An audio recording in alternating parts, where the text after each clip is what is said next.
जिंदगी ज्वार है हटकी तो डूब जाओगे। धार को देखकर पतवार बदलना सीखो। जय श्री कृष्णा। मैं वीर सैनी आपका विज्ञान की इस बहुत ही प्यारी सी क्लास में स्वागत और अभिनंदन करता हूँ। दोस्तों, क्या आप जानते हैं प्रति क्षण प्रतिपल इस पूरे ब्रह्मांड में कुछ न कुछ परिवर्तन, कुछ न कुछ चेंज प्रति क्षण प्रतिपल होते रहते हैं। इन बदलावों को हम दो भागों में बांट सकते हैं। एक होता है बदलाव भौतिक और एक होता है रासायनिक। यानी कि आज की जो चर्चा का विषय रहने वाला है वो है भौतिक और रासायनिक परिवर्तन। अलग अलग एग्जामों में यहां से अलग अलग प्रश्न आते हैं।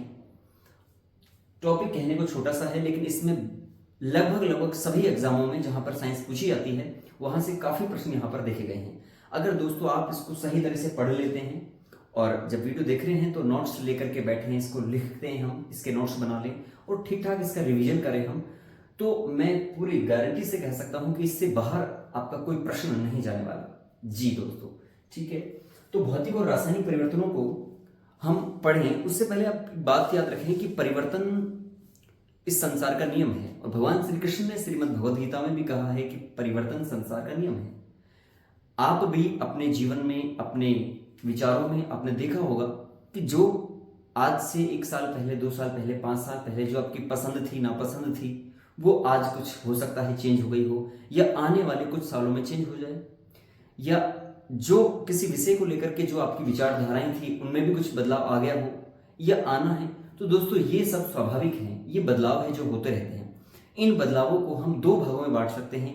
एक होता है जिसे हम बोलते हैं भौतिक परिवर्तन और एक होता है रासायनिक परिवर्तन। क्या है ये? तो एक तरफ हम यहां लिखेंगे भौतिक परिवर्तन, भौतिक परिवर्तन, भौतिक परिवर्तन, और दूसरी ओर हम बात करेंगे यहां पर रासायनिक परिवर्तन, यानी कि इसको हम बोलते हैं केमिकल चेंज, रासायनिक परिवर्तन, रासायनिक परिवर्तन। और वो कौन सा हो गया? भौतिक परिवर्तन। भौतिक परिवर्तन यानी इसे हम बोलते हैं अंग्रेजी में फिजिकल चेंज। क्या बोलते हैं? फिजिकल चेंज, ठीक है, भौतिक परिवर्तन। और इसे हम बोलते हैं क्या?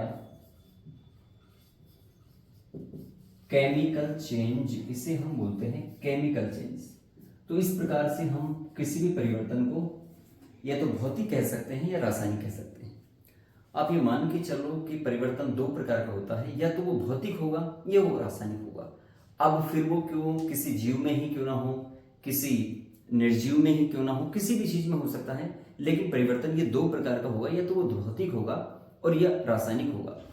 अलग अलग एग्जामों में समय समय पर ये देखा गया है कि अलग अलग तरह से प्रश्न पूछ लेते हैं।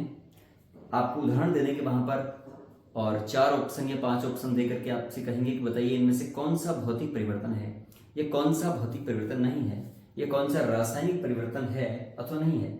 इस प्रकार के प्रश्न आपको वहां पर दिए जाएंगे और आप इस टॉपिक को पढ़ के बड़ी आसानी से वहां पर जवाब दे सकते हैं। तो यहाँ पर जैसे हम सबसे पहले ये देखते हैं कि इन दोनों परिवर्तनों में दरअसल है क्या, परिभाषा क्या है, इनमें अंतर क्या है। इसको हम अंतर के रूप में भी पढ़ सकते हैं। भौतिक परिवर्तन का मतलब नाम से ही पता लग रहा है, भौतिक परिवर्तन, फिजिकल चेंज। हम ये कह सकते हैं पदार्थों में होने वाला ऐसा परिवर्तन, पदार्थों में होने वाला ऐसा परिवर्तन, ऐसा परिवर्तन जिसमें पदार्थ की केवल भौतिक अवस्था में या भौतिक गुणों में, पदार्थ के केवल भौतिक गुणों में भौतिक गुण बदले। मतलब ऐसा परिवर्तन जिसमें पदार्थ के केवल भौतिक गुण बदले। अब भौतिक गुण क्या है? जैसे उसका गलनांक है, जैसे क्वथनांक है, जैसे ऊर्ध्वपातन है, जैसे हिमांक है, जैसे उसका घनत्व है, जैसे उसका रंग है, आकार है, आयतन है, ये कब क्या है? सब भौतिक गुण है। मतलब भौतिक गुण का मतलब ये है जैसे उसका आकार हो गया, ठीक है, आकार हो गया, उसका आयतन हो गया, आयतन, ठीक है, इसके अलावा उसका घनत्व हो गया, घनत्व, डेंसिटी उसकी किस प्रकार से है, ठीक है, और उसका जैसे हिमांक हो गया, उसकी अवस्था हो गई, अवस्था, ठोस से द्रव हो सकता है, गैस हो सकता है, इस प्रकार से। तो अगर किसी पदार्थ के भौतिक गुणों में बदलाव हो तो उन्हें हम बोलते हैं क्या, भौतिक परिवर्तन। जबकि रासायनिक की अगर बात करें तो पदार्थों में होने वाला ऐसा परिवर्तन, ऐसा चेंज जिसमें पदार्थ के भौतिक गुण तो बदले, भौतिक गुण के साथ साथ प्लस में क्या चेंज हो जाए, रासायनिक गुण भी चेंज हो जाए। रासायनिक गुण जो है ये क्या हो जाए, बदले, तो उसे हम बोलेंगे रासायनिक परिवर्तन। यानी कि भौतिक गुण तो चेंज हो, रासायनिक गुण भी चेंज हो जाएं, ऐसी स्थिति को हम बोलते हैं रासायनिक परिवर्तन। तो भौतिक परिवर्तन और रासायनिक परिवर्तन। अब आप कहेंगे रासायनिक गुण क्या है? रासायनिक गुण का मतलब जैसे नया पदार्थ का बनना, या अणुसूत्रों का चेंज हो जाना, या बॉन्ड का बनना बिगड़ना, ठीक है, ये सारे प्रक्रिया जहां पर हो तो वहां पर कौन सा परिवर्तन होता है, रासायनिक होता है। आगे देखिए, जो भौतिक परिवर्तन है, भौतिक परिवर्तन में सबसे मुख्य बात यह है कि एक ऐसे परिवर्तन है, अस्थायी है, अनस्टेबल है, एक तरह से चेंज, अस्थायी परिवर्तन है। यानी कि इसको आप जो है स्थायी तो नहीं कह सकते, अब बदल सकते हो, ठीक है। जैसे हम बात करें, इस पात्र में हमने रखी हुई है क्या, बर्फ, क्या है ये है बर्फ। आपने इसको थोड़ा टेम्परेचर दिया तो ये बर्फ जो है वो चेंज हो गई किसमें, जल में, किसमें, जल में। तो बर्फ स्थायी नहीं है ना, अस्थायी, जल बन गया, और जल से या बर्फ बना सकते हो। यानी कि ये परिवर्तन जो है वो कैसा है, अस्थायी है, कोई स्टेबल नहीं है इसमें। जबकि रासायनिक परिवर्तन में अगर बात करें तो ये परिवर्तन कैसा है, स्थायी परिवर्तन है। स्थायी परिवर्तन, स्थायी परिवर्तन का मतलब यहां पर ये है कि आपने जैसे मान लीजिए कोई लकड़ी है, ठीक है, और इस लकड़ी को आपने जलाया, क्या किया, इसको जलाया, ये जलने लगी इस प्रकार से। जलाने के बाद में इस लकड़ी से हमें क्या मिल जाएगी, ये हमें प्राप्त हो गई राख लकड़ी से, ठीक है। तो इस लकड़ी को जलाने के बाद ये जो राख हमें प्राप्त हुई है ये परमानेंट है, स्थायी है। इस राख से आप वापस लकड़ी नहीं बना सकते। किसी भी मशीन के द्वारा, किसी भी विधि द्वारा, किसी भी टेक्निक के द्वारा आप इस लकड़ी से तो राख बन गई, लेकिन इस राख से पुनः आप लकड़ी नहीं बना सकते। इसका मतलब ये परिवर्तन कैसा हुआ, स्थायी परिवर्तन हुआ, जबकि ये कैसा है, अस्थायी परिवर्तन। आगे देखिए, ये जो भौतिक परिवर्तन है, भौतिक परिवर्तन को बोलते हैं उत्क्रमणीय परिवर्तन। क्या बोलते हैं, उत्क्रमणीय परिवर्तन। उत्क्रमणीय परिवर्तन इंपॉर्टेंट पॉइंट है। उत्क्रमणीय परिवर्तन को मतलब ये है, इसे उत्क्रम किया जा सकता है, यानी इसे हम जो है वापस ला सकते हैं। अगर इसको हम अभिकारक मान लें, ये क्रियाकारक, तो अभिकारक से क्रियाकारक और क्रियाकारक से वापस अभिकारक मिल जाएगा हमें। यहां पर जो पदार्थ है, यानी अग्र से पश्च और पश्च से अग्र दिशा में, हम ये कह सकते हैं ये जो है अग्र से पश्च दिशा में, ये जो चिन्ह है ना इस प्रकार से तीर का एक एरो वाला जो है इस प्रकार से, ये उत्क्रमणीय का ही चिन्ह है। यानी इसको अग्र से पश्च और पश्च से वापस अग्र दिशा में लाया जा सकता है। यानी आपने बर्फ को जल बनाया, जल को आप वापस से बर्फ बना सकते हो, ठीक है। या मैं कहूं जल को आप वाष्प बनाए और वाष्प को आप जैसे ही ठंडा करेंगे तो वापस जल बन जाएगा। तो इस तरह से ये कैसा है, उत्क्रमणीय है, इसे उत्क्रम किया जा सकता है, इसे वापस से प्रारंभिक अवस्था में लाया जा सकता है, ठीक है। जैसे ये है प्रारंभिक अवस्था, ये है अंतिम अवस्था, तो प्रारंभिक अवस्था से अंतिम अवस्था और अंतिम अवस्था से प्रारंभिक अवस्था में लाया जा सकता है। यानी इसे हम बोलते हैं उत्क्रमणीय परिवर्तन, या अग्र से पश्च और पश्च से अग्र दिशा में आने वाला परिवर्तन। जबकि यहाँ पर रासायनिक की हम अगर बात करें, रासायनिक में क्या होता है, तो इसे ठीक इसके विपरीत बोलते हैं अनुत्क्रमणीय परिवर्तन। क्या बोलते हैं, अनुत्क्रमणीय परिवर्तन। अनुत्क्रमणीय परिवर्तन यानी कि इसको उत्क्रम नहीं किया जा सकता, इसे वापस नहीं लाया जाता। अनुत्क्रमणीय परिवर्तन या बदलाव एक प्रकार से, तो हम ये कह सकते हैं इसे केवल अग्र दिशा से पश्च दिशा में लाया जा सकता है, वापस पश्च से अग्र दिशा में नहीं लाया जा सकता। केवल अग्र से पश्च दिशा में तो लाया जा सकता है, यानी ये अभिक्रिया अग्र से पश्च में चलती है, वापस पश्च से अग्र दिशा में नहीं चलती। ये क्या है, भौतिक परिवर्तन है, जबकि ये है रासायनिक परिवर्तन। एक हम और यहां पर एक पॉइंट देखें, ये जो परिवर्तन है इसमें कोई नया पदार्थ नहीं बनता, नया पदार्थ नहीं प्राप्त, ठीक है। यानी नया पदार्थ का मतलब क्या है? नया पदार्थ का मतलब आप यहां ये समझेंगे कि कोई अणुसूत्र नहीं चेंज होगा। अणुसूत्र जो है, अणुसूत्र नहीं चेंज नहीं है, अणुसूत्र जो है समान बने रहेंगे, अणुसूत्र समान। कोई भी चीज है, जैसे जैसे बर्फ है, एक बात हम देखेंगे, बर्फ का अणुसूत्र क्या होता है? तो हम कहेंगे H2 होता है जी, ठीक है। और जल का क्या होता है? तो जल का भी होता है क्या? H2 होता है। और वाष्प का क्या होता है? तो वाष्प का भी होता है H2O। इसका मतलब ये है कि इसका भी H2 है, इसका भी H2 है, और इसका भी क्या है? H2। जब अणुसूत्र ही नहीं चेंज हो रहा, यानी कि नया पदार्थ नहीं बन रहा, और नया पदार्थ नहीं बन रहा, इसका मतलब परिवर्तन कौन सा हो जाएगा? भौतिक परिवर्तन होगा। ठीक, इसमें बात करें तो इसमें अगर हम बात करेंगे तो इसमें दोस्तों नया पदार्थ बनता है, नया पदार्थ प्राप्त होता है, यानी इसमें नया पदार्थ बनेगा। जैसे यहां पर लकड़ी थी, लकड़ी के अंदर सेलुलोज है, सेलुलोज में कार्बन है, हाइड्रोजन है, ऑक्सीजन है। लकड़ी के अंदर नाइट्रोजन भी है, कैल्शियम भी है, निकल भी है, क्लोरीन भी है, फास्फोरस भी है, मैग्नीशियम भी है, कैल्शियम भी है, ये सारे तत्व हैं। तो जब हमने लकड़ी को जलाया तो ये सारे तत्व इसमें से अलग हो गए, carbon plus hydrogen plus nitrogen plus oxygen plus जो है इसमें chlorine plus calcium plus iron, यानी जो तत्व होते हैं इस लकड़ी के अंदर वो सारे आपको अलग मिल जाएंगे, इस रात में अलग अलग हो गए, डिवाइड हो गए, ठीक है।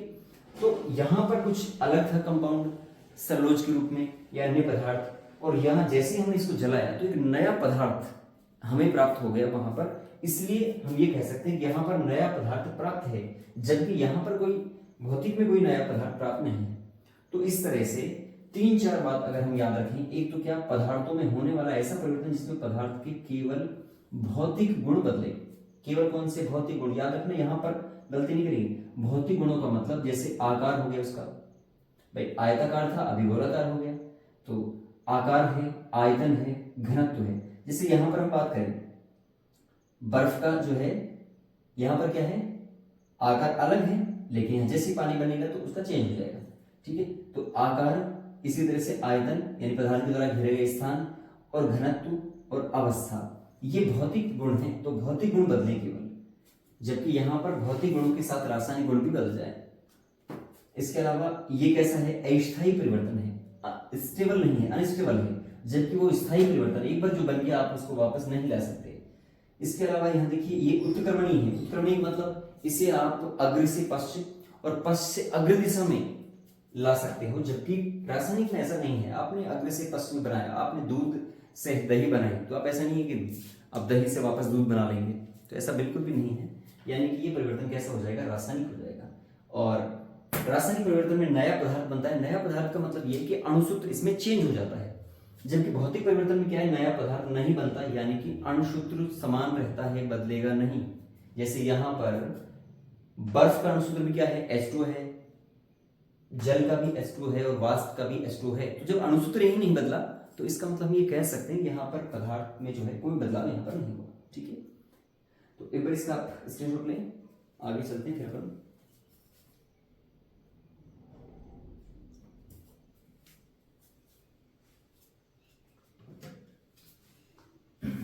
यहां से एक तो प्रश्न आते हैं इनमें से परिवर्तनों को लेकर के, बताइए कौन सा परिवर्तन उत्क्रमणीय परिवर्तन है, कौन सा अनुक्रमण परिवर्तन है, कौन सा जो है भौतिक परिवर्तन है, कौन सा रासायनिक परिवर्तन है, किस परिवर्तन में नया पदार्थ बनता है। आपको दे देंगे यहाँ पर भौतिक में, रासायनिक में, दोनों में, इनमें से कोई नहीं। और जो इसके अलावा जो प्रश्न पूछते हैं सबसे ज्यादा, वो पूछते हैं दोस्तों उदाहरणों से लेकर के। तो विद्वान साथियों यहां पर हम लिख देंगे भौतिक परिवर्तन के उदाहरण, एग्जाम्पल्स। और ये उदाहरण बहुत इंपॉर्टेंट है, लगभग सभी एग्जाम्पल यहाँ पर करवाएंगे, दोनों में, भौतिक में भी और इसमें रासायनिक में भी। उदाहरणों के बारे में हम चर्चा करेंगे क्योंकि यहीं से सबसे ज्यादा प्रश्न पूछे गए हैं। तो जैसे एक उदाहरण यहाँ पर देख लेते हैं सबसे पहले। अभी एक तो ये हो गया बर्फ का, यानी आपने बर्फ से क्या बनाई? बर्फ से आपने बनाया जल, और जल से आपने बनाया क्या? वाष्प। तो ये भौतिक परिवर्तन है, बर्फ का जल में चेंज होना, जल का बर्फ में होना, जल का वाष्प में होना, या वाष्प का पुनः जल में होना। कैसा परिवर्तन है? भौतिक परिवर्तन है, ठीक है। इसके अलावा जैसे अपन बात करें धातु या धातुओं का, मेटल्स का, धातुओं का काटना। यानी आपको कोई एक ये धातु दी और इसको अलग अलग टुकड़ों में तोड़ दिया जाए और पूछिए बताइए यहां पर इस परिघटना में कौन सा परिवर्तन हो रहा है।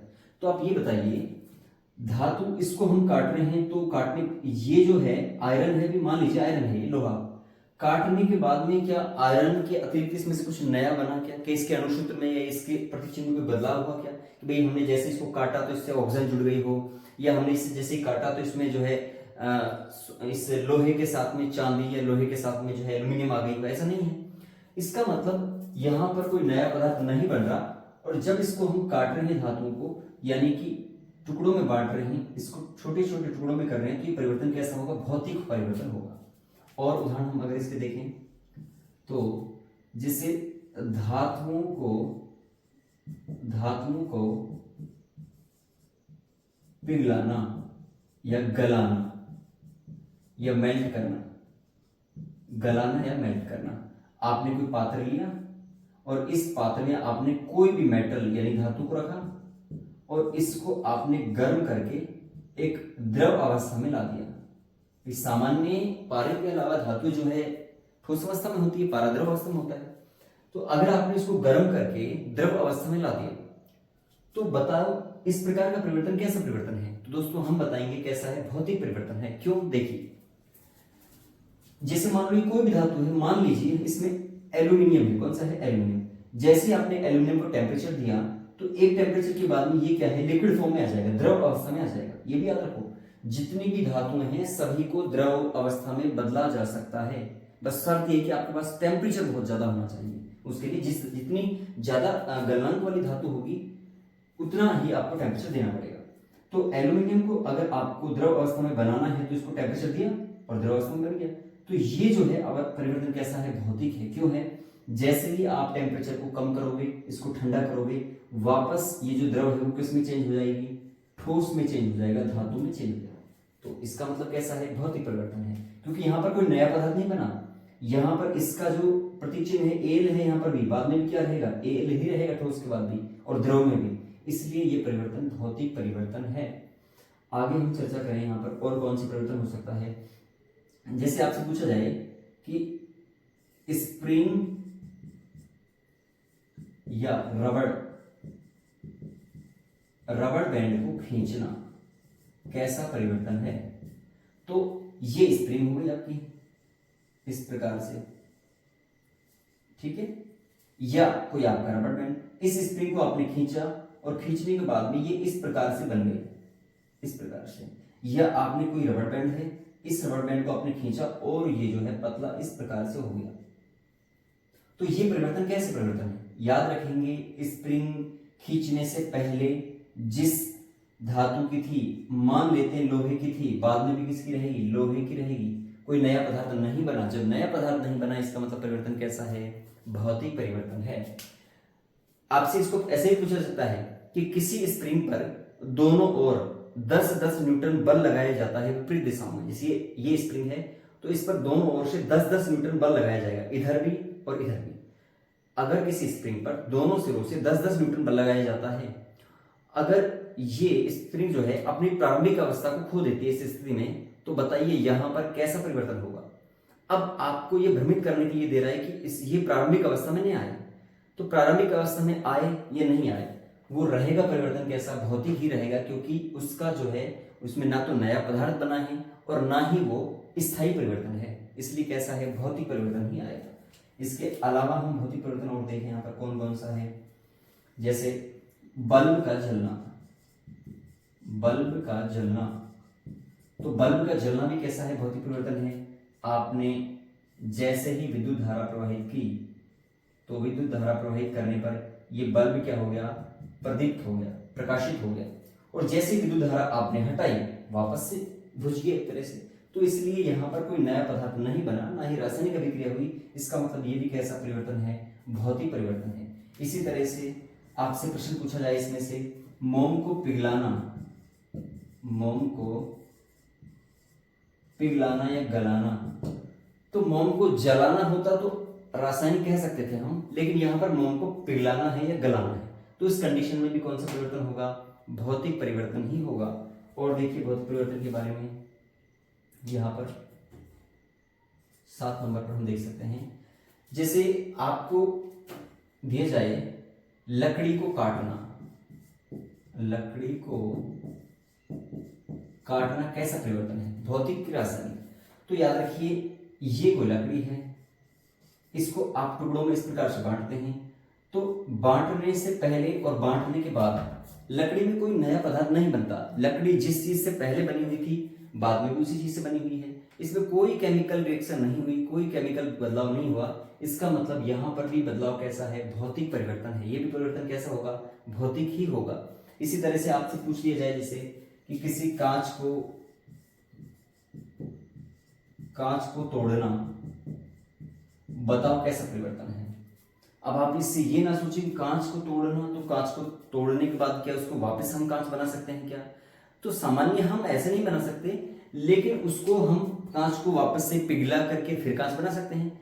यानी कि जब कांच को हमने नहीं तोड़ा, उससे पहले कांच क्या था? वही था। उसमें जो कांच एक मिश्रण होता है, और कांच में सिलिकॉन वगैरह जिस भी प्रकार का कांच है उसी तरह के कंपाउंड उसमें होते हैं। तो कांच को तोड़ने से पहले और तोड़ने के ठीक बाद वही पदार्थ रहते हैं जो पहले थे, इसलिए कोई नया पदार्थ नहीं बनता। जब नया पदार्थ नहीं बनता, अणुसूत्र नहीं बदलता, अस्थायी होता है, तो परिवर्तन कौन सा होगा? भौतिक परिवर्तन होगा। तो यहाँ भी परिवर्तन कौन सा हो जाएगा? भौतिक परिवर्तन होगा। आप साथ के साथ लिखते भी रहें इनको, ये स्क्रीनशॉट लेते रहें। हम आगे यहाँ पर बढ़ते हैं और लिखते हैं इन परिवर्तनों को आगे कौन कौन से हैं। जैसे 9 नंबर पर हम देख लें, परिवर्तनों में ही आपसे अगर पूछा जाए ऊर्ध्वपातन के बारे में, ऊर्ध्वपातन, तो ऊर्ध्वपातन वह प्रक्रिया है जिसमें आप किसी पदार्थ को, जैसे कोई पदार्थ है, इसको आपने गर्म किया, गर्म करने पर ये जो पदार्थ है वो ठोस से डायरेक्ट चले गए किसमें? गैस अवस्था में। जैसे मान लीजिए आयोडीन है, ये कपूर है, आयोडीन को अगर आप गर्म करेंगे तो गर्म करने पर ये सीधा किसमें चले जाएंगे? वाष्प में बदल जाएंगे। बिना द्रव अवस्था में आए हैं सीधे ही गैस में बदल जाए। यदि कोई ठोस बिना द्रव अवस्था में आए सीधे ही गैस में चले जाए, गैस को ठंडा करने पर सीधे ही ठोस में आ जाए, तो यह परिवर्तन, यह जो प्रक्रिया है वह कहलाती है ऊर्ध्वपातन। तो ऊर्ध्वपातन भी भौतिक परिवर्तन है। कैसा है? भौतिक परिवर्तन। इसी प्रकार से हम बात करें जो है यहाँ पर क्रिस्टलीकरण, क्या है?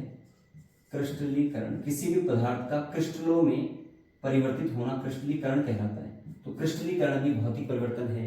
इसी तरह से हम बात करें वाष्पीकरण, वाष्पीकरण आपसे कहे या कहे संघनन, संघनन, ठीक है, या कहे आसवन, आसवन, तो ये सभी भौतिक प्रक्रियाएं हैं, इसलिए भौतिक परिवर्तनों के अंदर ही काउंट होती है। और आपसे प्रश्न पूछ ले यहाँ पर कि बताइए एक गीली मिट्टी या कपड़ा जो है वो उसका रंग बदल जाना कैसा परिवर्तन है? तो दोस्तों यहाँ पर भी क्या रहेगा? भौतिक परिवर्तन रहेगा। क्या रहेगा? भौतिक परिवर्तन। इसके अलावा आपसे पूछ ले और एक परिवर्तन कि किसी कागज का, कोई कागज है, इस कागज के टुकड़े करना कैसा परिवर्तन है? तो आप कहेंगे कागज के टुकड़े करना भौतिक परिवर्तन है, रासायनिक नहीं। लेकिन अगर पूछा जाए कागज का रंग परिवर्तित होना, जैसे आपने देखा होगा ना बचपन में आपके जो नोट्स हैं या बुक्स है, नोटबुक है, उनके कुछ रंग बदल जाते हैं। किसके कारण? ऑक्सीकरण के कारण। तो कागज का ऑक्सीकरण के कारण रंग बदलना, कुछ धूसर धूसर सा हो जाना, कुछ वो है रासायनिक परिवर्तन। लेकिन केवल कागज को टुकड़े करना या कागज को फाड़ना, एक तरह से वो परिवर्तन कैसा है? भौतिक परिवर्तन है। तो इस प्रकार से भौतिक परिवर्तनों में ये उदाहरण आते हैं, आप इनको भली भांति कर सकते हैं पढ़ के, ठीक है। अब चर्चा कर लेते हैं हम रासायनिक परिवर्तनों के बारे में। सबसे पहले यहाँ पर रासायनिक परिवर्तनों में वो लेंगे जो अपने बचपन से हम पढ़ते आ रहे हैं उनके बारे में, फिर हम आगे चलेंगे। तो सबसे पहले जैसे लोहे पर जंग लगना, लोहे पर जंग लगना, तो लोहे पर जंग लगना रासायनिक परिवर्तन है। जैसे ये लोहा है, तो लोहे में जब जंग लगता है, मान लीजिए क्या है? लोहा है, आयरन। लोहे पर जंग लगता है तो उसके लिए एक तो ऑक्सीजन चाहिए होगी, एक आपको जल चाहिए होगा। उनके द्वारा फिर जंग बनता है, जिसे बोलते हैं फेरिक ऑक्साइड या आयरन ऑक्साइड या जंग। तो जंग, ये जो जंग लगा है इस पर, वो जिस लोहे पर, वो लोहा खराब हो जाता है एक तरह से, उसको वापस आप आयरन नहीं बना सकते। ऐसा नहीं कि जंग लगा लोहे में, उस जंग को आप वापस से सही करके लोहा बना दो, ऐसा नहीं है। यानी कि ये लोहा खराब हो गया, विकृत हो गया और नया पदार्थ यहाँ पर बन गया, फेरस ऑक्साइड जिसे बोलते हैं, Fe2O3 है ना, एक नया पदार्थ बन जाएगा जंग में, Fe2O3, ठीक है, फेरस ऑक्साइड या आयरन ऑक्साइड इसे बोलते हैं। तो ये क्या है, ये जंग है, ये क्या है, जंग, इसको बोलते हैं आयरन ऑक्साइड, आयरन ऑक्साइड। तो आयरन ऑक्साइड का बनना या जंग का लगना कैसा परिवर्तन है, रासायनिक परिवर्तन है, क्योंकि नया पदार्थ बन गया। इसी तरह से चांदी का काला होना, चांदी का काला पड़ना, आपने देखा होगा जैसे सोने को और कुछ अक्रियाशील जो तत्व हैं उनको अगर छोड़ दें, धातु को छोड़ दें, तो अमूमन धातुएं जो है क्रियाशील होती है। चांदी की ही हम बात कर लें, चांदी क्या है, सल्फर के साथ, ऑक्सीजन के साथ, जल के साथ क्रिया करके क्या बना लेती है, इसके ऊपर जो है काले रंग की परत चढ़ जाती है। और काले रंग की परत चढ़ने का मतलब ये नहीं कि आप चांदी को आपने साफ कर लिया तो वो वापस सही हो जाएगी, ऐसा नहीं है। काले रंग की परत चढ़ने का मतलब ये है कि आपकी जो चांदी है वो कैसी हो गई, वो विकृत हो गई या उसमें संक्षारण हो गया, यानी कि चांदी आपका काला पड़ना भी कैसा परिवर्तन है, रासायनिक परिवर्तन है, केमिकल चेंज है, क्योंकि नया पदार्थ बन गया। जब भी नया पदार्थ बनेगा तो परिवर्तन हो जाएगा रासायनिक। इसी तरह से जैसे आपको पता हो, कॉपर बर्तन, ये तांबे के जो बर्तन है, बर्तन पर हरी परत का चढ़ना, परत चढ़ना, ये भी कैसा परिवर्तन है, रासायनिक परिवर्तन है। और ये तीनों ही पॉइंट जो है ना, लोहे पे जंग लगना, कॉपर, इनको हम एक नाम बोलते हैं संक्षारण, क्षरण होना एक तरह से, ठीक है। तो आपसे पूछा जाए संक्षारण कैसी प्रक्रिया है, तो संक्षारण भी कैसी है, रासायनिक परिवर्तन है। और ये तीनों क्या है, संक्षारण के ही उदाहरण है। आगे देखिए, एक उदाहरण आप बचपन से पढ़ रहे हैं, कौन सा, दूध का दही में बदलना, दूध से दही बनना, या दूध का खट्टा होना, ठीक है, या दूध का फटना, या दूध का जो है पनीर बनना। ये सभी, चाहे आप पनीर बनाएं, चाहे आप खट्टा हो जाए दूध, या दूध फट जाए, या दूध के पीएच में बदलाव हो जाए ज़्यादा, जिससे वो खट्टा हो जाता है, तो ये सभी परिवर्तन कैसे हैं, रासायनिक परिवर्तन है। क्या हम दही बने हुए दूध को वापस ला सकते हैं, क्या उसे वापस दूध बना सकते हैं, तो सवाल का जवाब होगा नहीं। और नहीं, इसका मतलब परिवर्तन कैसा हो गया, रासायनिक परिवर्तन हो गया, उसे हम वापस से नहीं ला सकते। नया पदार्थ बन गया दही, दूध अलग है, दही अलग है, ठीक है। इसलिए इसी प्रकार से आप एक उदाहरण पढ़ते हैं, किण्वन, किण्वन जिसे बोलते हैं फ्रेगमेंटेशन, किण्वन, खमीर का बनना, इसी प्रकार से, यानी खमीर का बनना, खमीर का बनना एक तरह से। आप देखते हैं, कभी आपने देखा हो हलवाइयों को, तो वो क्या है, जलेबी वगैरह बनाते हैं, या उसको बनाने से पहले मैदा वगैरह के अंदर वो क्या है, दही डालते हैं, कुछ खट्टा डालते हैं और कुछ समय तक उसको रखते हैं, जिससे उसमें बैक्टीरिया उत्पन्न होते हैं। वो बैक्टीरिया उसको क्या है, एक तरह से उसका खमीर कर देते हैं, यानी उसका किण्वन कर देते हैं, फ्रेगमेंटेशन कर देते हैं। तो फ्रेगमेंटेशन की जो प्रक्रिया है वह किस में काउंट होती है, रासायनिक परिवर्तन में होती है। क्यों, क्योंकि उसमें जो बैक्टीरिया हैं वो उसको रासायनिक रूप से चेंज कर देते हैं। तो यहां पर क्या आएगा, रासायनिक परिवर्तन आएगा। इसी प्रकार से हम बात करें जलाना, कागज या लकड़ी या किसी भी वस्तु का जलाना या जलना कैसा परिवर्तन है, भौतिक परिवर्तन की नहीं है, रासायनिक परिवर्तन है।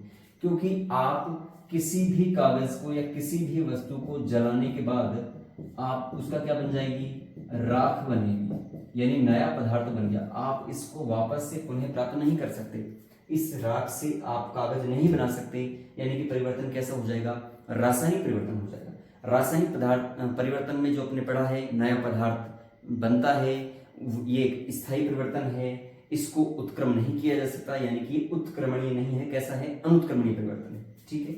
और देखो इसमें और कौन कौन से परिवर्तन है, तो हम ये कह सकते हैं, एक परिवर्तन है बहुत इंपॉर्टेंट भी, आप लगा लें इसको, मोमबत्ती का जलना, मोमबत्ती का जलना।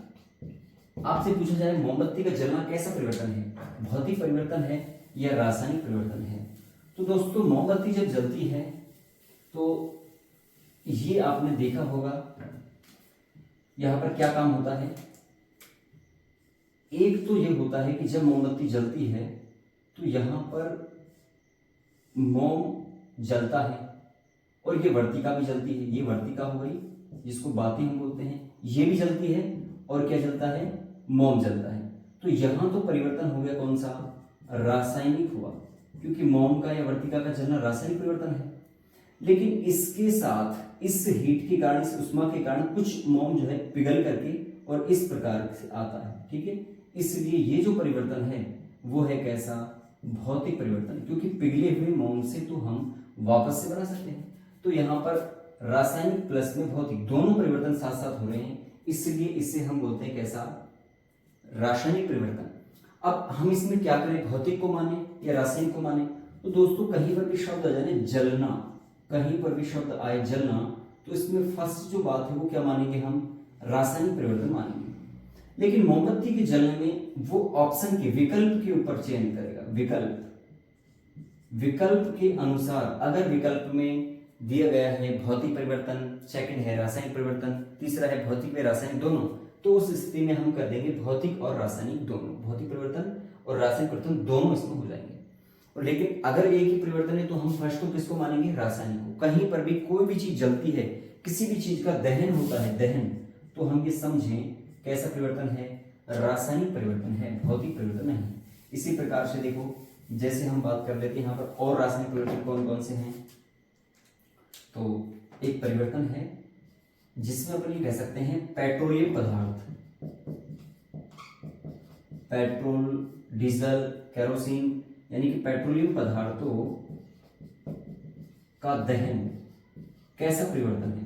तो दोस्तों दहन होना यानी जलना एक तरह से, तो जहां पर भी दहन शब्द आया इसका मतलब आप बताएंगे कौन सा परिवर्तन, रासायनिक परिवर्तन वहां पर होगा, ठीक है। इसी प्रकार से देखो, किसी पुराने कागज का, ये कोई कागज है, कागज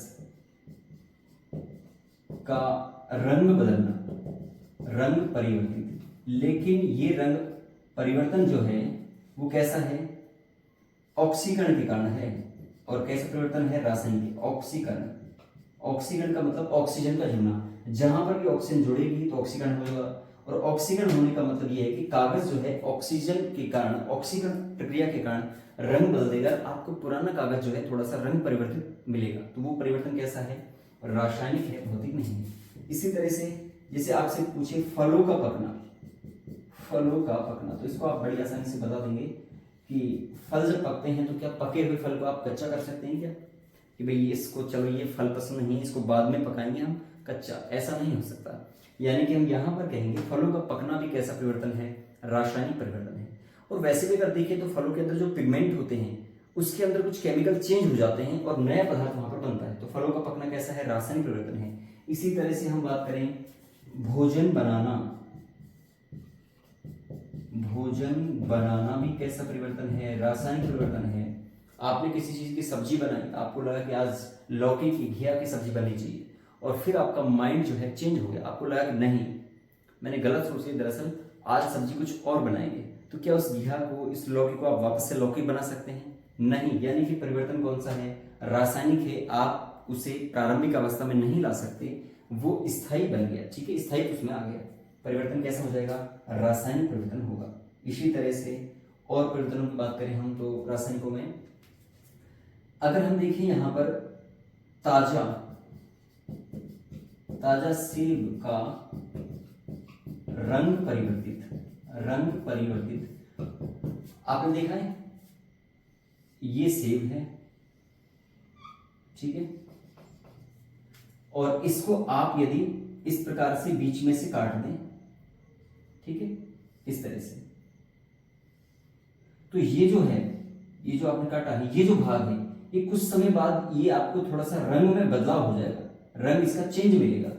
ये कैसा परिवर्तन है, तो ये परिवर्तन है रासायनिक, क्योंकि आपको पता है इस फल में, इस सेब के अंदर जल भी है, क्या है इसमें, जल भी है, और इसके अंदर आयरन भी है, ठीक है, क्या है इसमें, जल भी है, आयरन भी है। जैसे ही हमने इसे काटा तो ऑक्सीजन, वायुमंडल में ऑक्सीजन थी, ऑक्सीजन से यहां पर क्रिया की और बन गया आयरन ऑक्साइड। क्या बन गया, आयरन ऑक्साइड, यानी ये जो जल है वही बन गया यहाँ पर।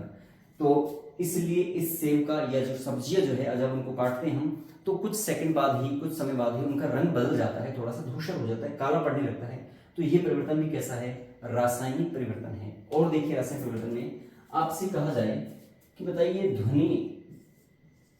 ध्वनि का उत्पन्न होना कैसा परिवर्तन है? तो दोस्तों ध्वनि का उत्पन्न होना इंपॉर्टेंट पॉइंट है, ये रासायनिक परिवर्तन है। आप कहेंगे ध्वनि का उत्पन्न होना रासायनिक कैसे? तो आपको इसको इस तरह से याद रखें, ध्वनि के बारे में, आवाज के बारे में, बातों के बारे में कहा जाता है कि आप जिस प्रकार से धनुष से निकला हुआ कोई तीर जो है वापस नहीं आ सकता, ठीक वैसे ही आपके मुख विवर्त से निकली हुई कोई बात, निकली हुई कोई वाणी, निकला हुआ कोई शब्द वापस नहीं आ सकता। और जो वापस नहीं आ सकता प्रारंभिक अवस्था में, यानी कि वो परिवर्तन कैसा हो जाएगा? रासायनिक हो जाएगा। इसलिए कहते हैं सोच समझ के बोलना चाहिए। बोलने में बहुत आप ये कहो जीवन में सबसे ज्यादा ध्यान अगर किसी बात पर रखें हम तो वो रखें आपके बोलने, आप क्या बोल रहे हैं। क्योंकि बोलने का कहते हैं शब्दों के घाव जो है वो नहीं भरते। किसी तलवार का, किसी भाले का घाव भर सकता है, लेकिन शब्दों का जो घाव है वो अगर किसी को हो जाए तो लंबे समय तक नहीं जाता। तो इसलिए हम कहेंगे ध्वनि का उत्पन्न होना कैसा परिवर्तन है? रासायनिक परिवर्तन है। तो रासायनिक परिवर्तन में आपने 10-12 एग्जाम्पल यहाँ पर याद कर लिए, और इसके अलावा कुछ उदाहरण यहाँ पर देख लेते हैं हम रासायनिक परिवर्तन के ही। जैसे यहाँ पर लिख देते हैं, कौन सा? इधर लिखते हैं नंबर 13। अगर हम बात करें यहाँ पर रासायनिक परिवर्तन में, कि रासायनिक परिवर्तन के अंदर आपको ऑक्सीकरण को भी याद रखना है। ऑक्सीकरण का मतलब ऑक्सीजन का ऐड होना, O2 का जुड़ना। तो O2 का जुड़ना भी कैसा परिवर्तन है? रासायनिक परिवर्तन है। ठीक है, इसी प्रकार से हम बात करें इसमें अपचयन, यानी O2 का निकलना या हाइड्रोजन का जुड़ना, अपचयन आए तो भी हमें क्या मानना है? रासायनिक परिवर्तन है।